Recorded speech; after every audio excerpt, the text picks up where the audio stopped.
नमस्कार दोस्तों।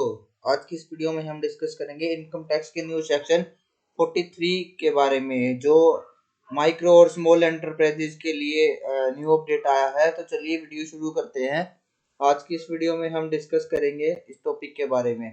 तो इसका जो एलिजिबिलिटी क्राइटेरिया है वो देखते हैं हम क्या है। बजट 2023 में कहा गया था कि जो सूक्ष्म और लघु उद्योग है उनका जो स्मॉल और माइक्रो एंटरप्राइजेज को समय पर भुगतान को बढ़ावा देने के लिए ये स्कीम आई है। इस अधिनियम की धारा 43B के दायरे में ऐसे उद्यमों को किए गए भुगतान को शामिल करने का प्रस्ताव रखा गया है। इन खरीद और खर्चों की अनुमति किसी वित्तीय वर्ष में व्यापारिक आधार अर्थात तभी दी जाएगी जब भुगतान जो है वो MSMED 2006 विकास अधिनियम के तहत जो भी उनकी समय सीमा है उसके द्वारा किया गया हो। और इनके अंदर एलिजिबल क्राइटेरिया क्या है, वो क्राइटेरिया हम देखते हैं।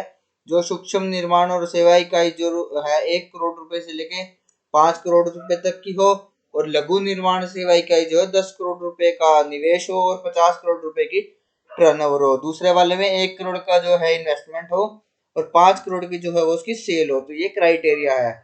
तो अब हम देखते हैं कि अंडरस्टैंडिंग 43B प्रोविजन, ये प्रोविजन क्या कहता है दोस्तों। ये प्रोविजन हमें कहता है कि सूक्ष्म और लघु उद्योगों को क्रेता और विक्रेता के मध्य लिखित समझौते के अनुसार तय समय के भीतर भुगतान करने का उल्लेख करता है।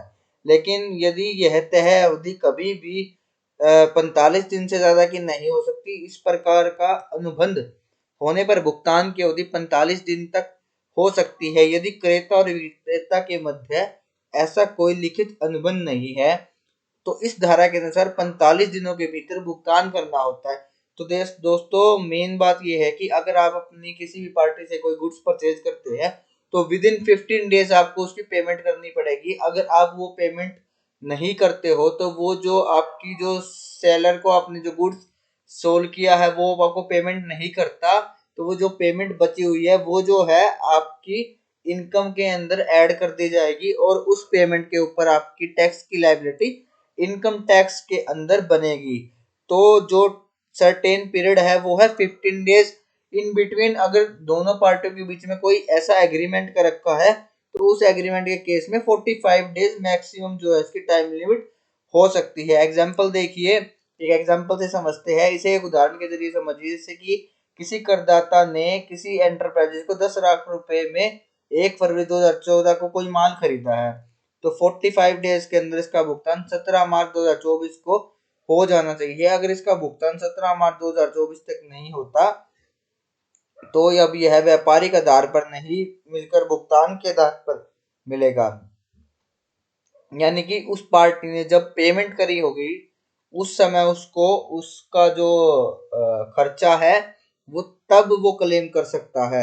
यानी 31 मार्च तक भी हो सकते, तो भुगतान के आधार पर यह खर्च वित्तीय वर्ष 23-24 में मिल जाएगा। लेकिन यदि इसका भुगतान 31 मार्च 2024 के बाद किया जाता है तो फिर वित्तीय वर्ष 23-24 में इसकी छूट नहीं मिलेगी, और इस छूट से जो है उस करदाता को तभी छूट मिल सकती है जब टाइम पे उसका भुगतान कर दिया गया हो। अब ये देखिए कि इम्प्लीमेंटेशन ऑफ टैक्स प्लानिंग, आप सोच लीजिए कि यदि किसी वित्तीय वर्ष में किसी खरीद या खर्च की छूट नहीं मिली है तो इसका असर यह होगा कि उतनी रकम से आपकी आय बढ़ जाएगी और इस बढ़ी हुई रकम पर आपको कर देना होगा। ये इसका जो है आपका इम्पैक्ट पड़ेगा इसके ऊपर। जो आपकी आय है वो बढ़ जाएगी और बढ़ी हुई आय पे आपको कर देना पड़ेगा। तो यह तो बहुत ही मुश्किल होगा, फिर क्या किया जाए। अब इसका एकमात्र उपाय यह है कि सूक्ष्म और छोटे उद्यमों को भुगतान समय पर करने की आदत डालनी होगी और उन्हें इस संबंध में बनाए गए कानून MSMED 2006 में बताई अवधि में भुगतान कर देना चाहिए। और अब कम से कम उस समय से पूर्व तो करना ही होगा जिसे करने में कम से कम यह प्रावधान 15 दिन या फिर 45 डेज इन बिटवीन कोई एग्रीमेंट है तो वो वाली बात। तो 40 भी लागू होने के कारण ये आपकी आय में नहीं जुड़ेगा। तो आज की इस वीडियो में इतना ही था दोस्तों। अगर आपको वीडियो हेल्पफुल लगी तो आप हमारे चैनल को सब्सक्राइब कर लीजिए, बेल आइकन को प्रेस कर दीजिए और ऐसी नई वीडियोस को जानने के लिए टैक्स विद करण को फॉलो करें। Thanks for watching this video guys.